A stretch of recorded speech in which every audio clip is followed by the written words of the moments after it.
এইরকম মুচমুচে chicken cutlet আপনারা এবার থেকে বাড়িতেই একদম মিনিমাম উপকরণ দিয়ে বানিয়ে নিতে পারবেন। চেষ্টা করেছি রেসিপিটা খুবই সিম্পল রাখার, আর তার জন্য টেস্টে কিন্তু কোনো রকম কম্প্রোমাইজ করিনি। আশা করি পুরো ভিডিওটি আপনাদের নিশ্চয়ই ভালো লাগবে। বাই দ্য ওয়ে, আমি শেফ অতনু, আপনারা দেখছেন অতনুর রান্নাঘর, আর আজকে আমাদের রেসিপি চিকেন কাটলেট। তাহলে চিকেন কাটলেটটা বানানোর জন্য আমি নিয়ে নিচ্ছি 12টা লেগ পিস। লেগ পিসগুলো চেষ্টা করবেন একটু এরকম বড় বড় সাইজেরই নিয়ে নেওয়ার, যাতে এর মধ্যে মাংসের পরিমাণটা একটু বেশিই থাকে। এবার এই লেগ পিসগুলোকে আমি ম্যারিনেট করে নিচ্ছি আদা রসুন বাটা দিয়ে। আর এটার জন্য যখন আপনারা আদা রসুনটা বাটবেন, চেষ্টা করবেন একটু জল কম দিয়ে বেটে নেওয়ার। আশা করি আপনারা নিশ্চয়ই খেয়াল করছেন আমি কিন্তু এখানে কোনো রকম নুন ব্যবহার করছি না। আর এবার এটাকে ম্যারিনেট করা হয়ে গেলে রেখে দেবো 10 থেকে 15 মিনিট। এবার আপনারা এরকম একটা ডেচকি নিয়ে নিন, আর তার মধ্যে এরকম 4 থেকে 5টা মিডিয়াম সাইজের আলু নিয়ে দিয়ে দিন পরিমাণ মতো জল। জলের পরিমাণটা এখানে আপনাদের একটু বেশি রাখতে হবে, তার কারণ এর উপরই আমরা চিকেনগুলোকে স্টিম করে নেবো। আর সেটার জন্য এরকম একটা জালি জালি থালা নিয়ে এর উপরে দিয়ে দেবেন। আর তার উপরেই যে লেগ পিসগুলো আমি ম্যারিনেট করে রেখেছিলাম সেগুলো এখানে দিয়ে দিচ্ছি। আশা করি এই প্রসেসে করতে আপনাদের কোনো রকম অসুবিধা হবে না, তার কারণ এই ইউটেন্সিলগুলো মোটামুটি সবার কাছেই থাকে। আর যদি না থেকে থাকে, অতনু রান্নাঘরের যে কোনো ইউটেন্সিলের লিঙ্ক আপনারা পেয়ে যাবেন ডেসক্রিপশন বক্সে, যেগুলো অ্যামাজন থেকে আপনারা ইজিলি কিনে নিতে পারবেন। আর সবকটা চিকেন দেওয়া হয়ে গেলে ঢাকা দিয়ে এটাকে আমি কুক করে নেবো মিনিমাম 20 থেকে 25 মিনিট। মনে রাখবেন এই সময় আপনাদের গ্যাসের ফ্লেমটা একদম হাই রাখতে হবে। আর এটা যতক্ষণ স্টিম হচ্ছে, আমি একটা ফ্রাই প্যান নিয়ে এই কাটলেটের একটা মশলা বানিয়ে নেবো। আর তার জন্য সবার প্রথম লাগবে একটা দারচিনি, সাথে 5টা রেড চিলি বা শুকনো লঙ্কা, তারপর দিচ্ছি 6টা এলাচ, 8 থেকে 10টা লবঙ্গ, সাথে 1 চা চামচ গোটা ধনে, 1 চা চামচ মৌরি, আর হাফ চা চামচ জিরে।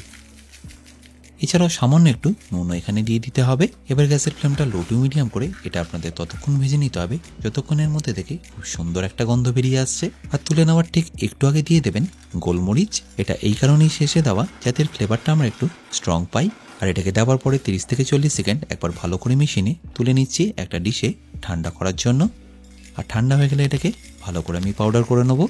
আর এপাশে দেখুন 20 থেকে 25 মিনিট পরে চিকেনগুলো একদম পারফেক্টলি স্টিম হয়ে গেছে। তাই এবার একটা একটা করে চিকেনকে তুলে নিয়ে আমি একটা বাটির মধ্যে রেখে দিচ্ছি। আর তুলে নেওয়ার পরে নিচে যে আলুগুলো ছিল সেগুলো কিন্তু পারফেক্টলি সেদ্ধ হয়ে গেছে। তাই সেটাকে একটা জালির মাধ্যমে তুলে নিয়ে একটা আলাদা পাত্রে রেখে দিচ্ছি। তাহলে নিশ্চয়ই দেখতে পেলেন কত সহজ পদ্ধতিতে এই আলু আর চিকেনটাকে স্টিম করে নেওয়া যায়। আপনারা চাইলে এটাকে প্রেশার কুকারও করে নিতে পারেন, বাট সেক্ষেত্রে চিকেনের বোনগুলো কিন্তু ওভারকুক হয়ে যাওয়ার সম্ভাবনা থাকে। তাই আমি এই পদ্ধতিতে করে নিলাম। এবার দেখুন খুব সহজেই চিকেনের হাড়ের মধ্যে থেকে মাংসগুলো খুব ভালোভাবে আলাদা হয়ে যাচ্ছে। এবার এই হাড়টাকে আপনাদের সেপারেটলি রেখে দিতে হবে। এবার এই একই প্রসেসে আমি বাকিগুলোকেও করে নেবো।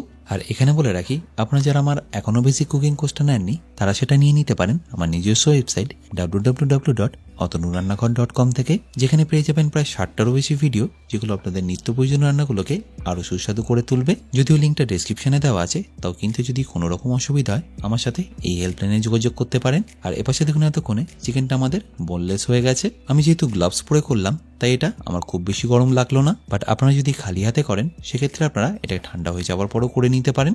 এবার এই ছাড়িয়ে নেওয়া চিকেনটাকে আমাদের ভালো করে একটু ম্যাশ করে নিতে হবে।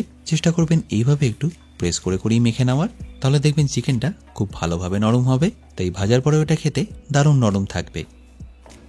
আর চিকেনটা ভালো করে ম্যাশ করা হয়ে গেলে যে আলুগুলো আমি বয়েল করেছিলাম সেটাকে ছাড়িয়ে ভালো করে গ্রেট করে নেবো।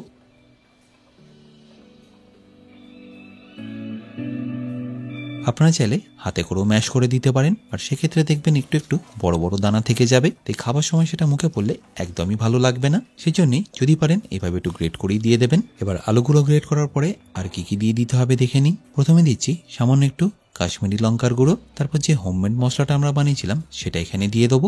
তারপর দিয়ে দিচ্ছি হাফ চা চামচ বিট নুন, আর বাইন্ডিং এর জন্য 2 চা চামচ ময়দা, আর সবশেষে স্বাদ মতো নুন। এবার এই মিক্সচারটাকে আপনাদের ভালো করে মিশিয়ে নিতে হবে। মনে রাখবেন এটা আপনারা যত ভালো করে মাখবেন কাটলেটটাও ততটাই নরম হবে। তাই এভাবে আমি ভালো করে প্রেস করে করে মেখে নিচ্ছি। আর ভালো করে মাখা হয়ে গেলে এর মধ্যে থেকেই আমি এরকম ছোট ছোট গোল গোল আকারের মন্ড কেটে নেবো, যেটাকে আমাদের 2 হাতের মধ্যে এরকম ভালো করে প্রেস করে করে ঠিক এরকম একটা শেপ দিয়ে দিতে হবে। শেপটা ঠিক এরকম ডিমের আকারের রাখবেন। তারপর যে হাড়গুলো আমরা তুলে রেখেছিলাম সেটাকে জাস্ট এইভাবে সিম্পলি ভেতর দিকে প্রেস করে ঢুকিয়ে দিন। তারপর যেরকম চিকেনের লেগ পিস হয় ঠিক সেই আকারই একটা শেপ দিয়ে দিন। দেখে একটু শক্ত মনে হলো, করা কিন্তু খুবই সহজ। কোনো গেস্ট আসলে বা সন্ধ্যার সময় এটা আপনারা ইজিলি করে নিতে পারবেন। করে নিশ্চয়ই দেখতে পেলেন খুব বেশি ইনগ্রিডিয়েন্টস কিন্তু এখানে একদমই লাগছে না। চিকেন কাটলেট বানাতে যা যা লাগে মোটামুটি প্রায় একই জিনিস লাগছে, বাট দেখতে দেখুন এটা কত সুন্দর লাগছে। এবার এই একই প্রসেসে আমি বাকিগুলোকেও বানিয়ে নিয়েছি।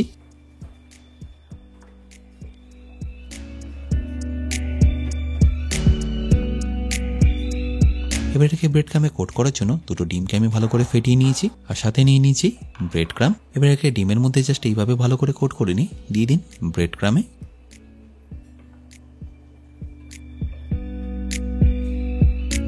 তারপর ব্রেড ক্রামের মধ্যে এটাকে ভালো করে কোট করে নিন। আমি এখানে একবারই ক্রাম্বিং করলাম, আপনারা চাইলে এটাকে দুবারও ক্রাম্বিং করে নিতে পারেন।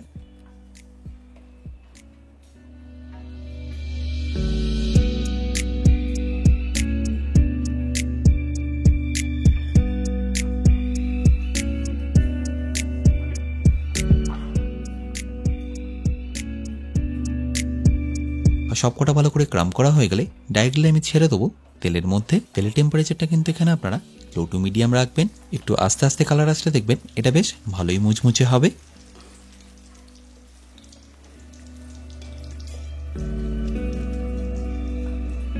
আর যখনই দেখবেন এরকম গোল্ডেন কালার চলে এসছে তখন এটাকে তুলে নিন।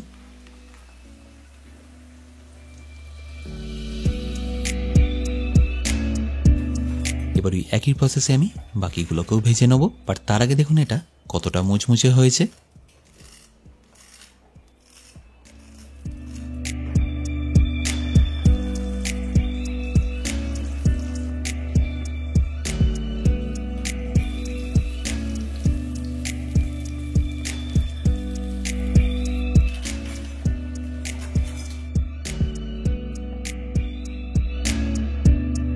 আশা করি সম্পূর্ণ রেসিপিটা আপনাদের নিশ্চয়ই ভালো লাগবে, আর ভালো লাগলে প্রতিবারের মতো আমাকে কিন্তু কমেন্টে জানাতে ভুলবেন না। বাই দ্য ওয়ে, আমি শেফ অতনু, আপনারা দেখছিলেন অতনুর রান্নাঘর। দেখা হচ্ছে আপনাদের সাথে একটা নতুন রেসিপি নিয়ে নেক্সট এপিসোডে। ভালো থাকবেন, সুস্থ থাকবেন।